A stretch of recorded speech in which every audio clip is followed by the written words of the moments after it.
Well, playing in the West, well, in the conference period, but I really think playing in that West side, it's going to be tough every year.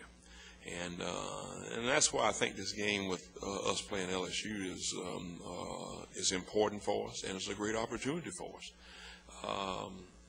When it was first announced, and I'm sure some of our fans thought, well, you guys must be nuts. I'm sure people think that in the first, but our goal is to, at some point, get ourselves in a position where we can compete for the conference championship.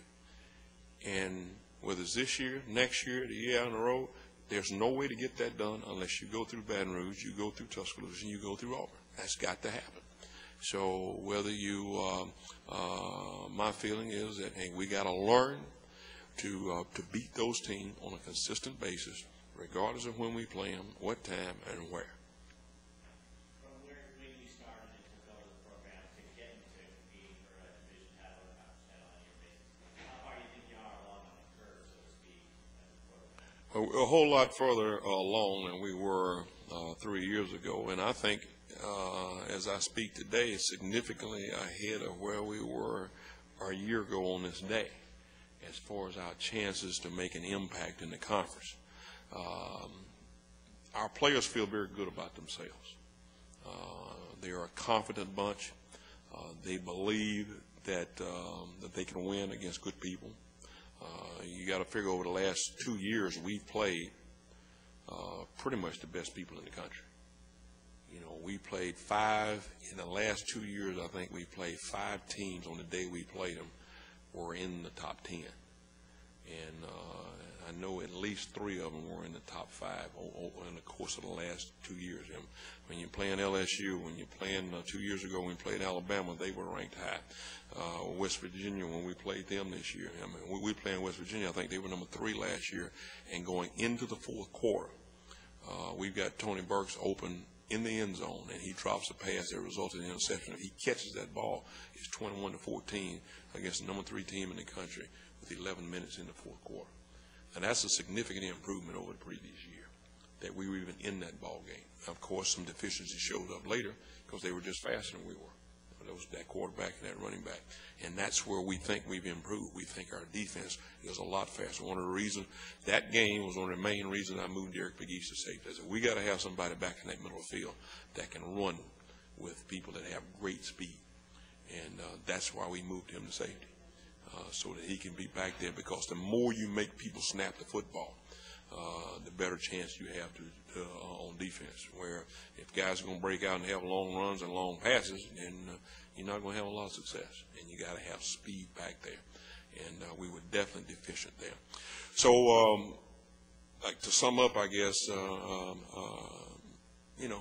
I'm not a prognosticator. I don't like to make predictions, but I sincerely believe that we'll be a good football team and make significant strides during the course of this season.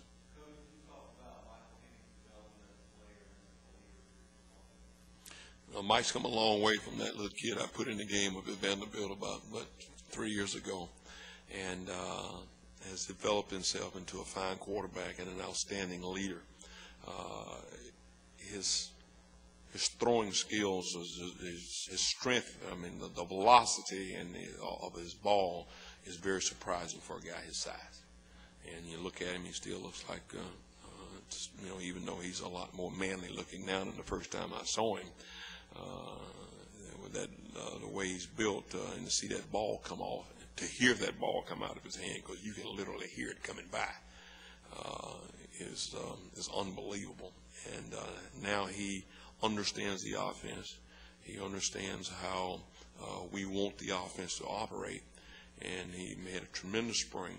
His leadership is they've been throwing the ball all summer. The first time we've actually gotten it done, our receivers, our backs, our tight ends, and he ran it. No coaches were out there all summer. He ran it, and the guys showed up because he was there. He said be there. They showed up, and we convinced them that what they did between spring ball and the time we got back with them in August was going to be the determining factor in how good we were this fall. And he bought into it, and the rest of the team did as well. But he was a key factor in that. Slide out and personally was beating Alabama. Well, you know, what it meant to me doesn't really matter. The significant part about it is what it did for our football team. Any success we have in the future will go back to those last 5 minutes of that ball game. We felt like we could win that ball game and felt like we could play with them going into that game, but I wasn't sure that our players thought they could win the game. There's a big difference. I wasn't surprised at all that we were in position to win it. My worry was, did we really believe we could win it enough to close it out in the fourth quarter? Because all of you have been watching Alabama football over the years, and hey, I've coached there and played there, and I don't care if you're down by 50.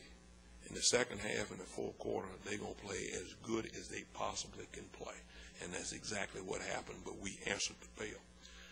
And what that means is that for the first time we finish a contest in an adverse situation.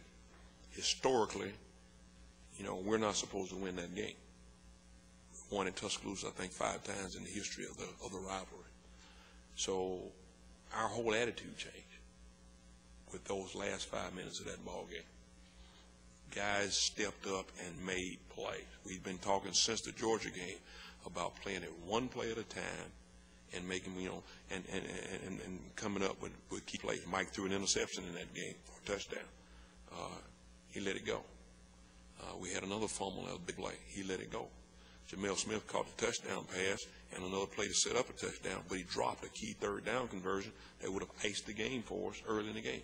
But they let it go and stayed focused and stayed in the moment and finished the contest. We grew up as a team in that football game. Now, we went ahead and lost some close games at the end, but hey, it's obvious our kicking game wasn't good enough. That's because we weren't fast. We didn't have a lot of depth. And we didn't have a quarterback down the stretch. Mike got hurt again. Omar got hurt again. In the Ole Miss game, we got a chance to win that game. It goes down to the last play. And we're playing with a quarterback with a detached, he's got his groin not even attached to his bone in that game, and really shouldn't have played. And I tried to talk him out of playing, but he insisted on playing and hurt it in the ball game. So we really went down the stretch without a quarterback after the Alabama game, and yet we were still in ball. Nothing bothered this football team, nothing.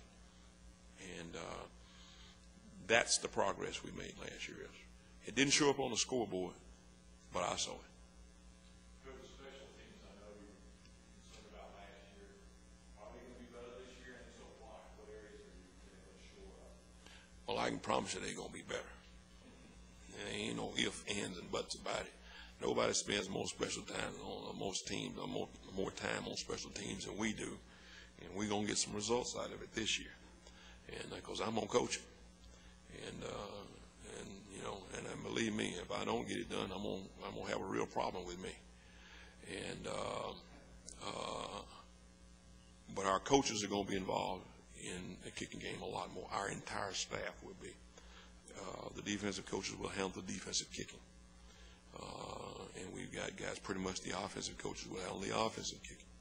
Reed Stringer will be the guy who coordinates it all and will be my liaison with them. But I've got my finger in every phase of the kicking game now. So we're going to be better, simpler from a scheme standpoint, but we're going to be better from an athletic standpoint. I mentioned earlier about one of our deficiencies is, you know, we always want to use our best people in the kicking game. You got a guy like Quentin Culberson, who's would be an outstanding guy in the kicking game, but you don't have a backup middle linebacker. So he's got to play 70. Every play on defense, we can't take him out of the defensive scheme, so he can't play special teams. So we're at a point right now, and I've told the offensive coaches and the defensive coaches, we better find some depth on offense and defense, because the best guys are going to play in the kicking game. If they're going to rest, they're going to rest on defense. I'm going to decide who's going to be out there in kicking situations.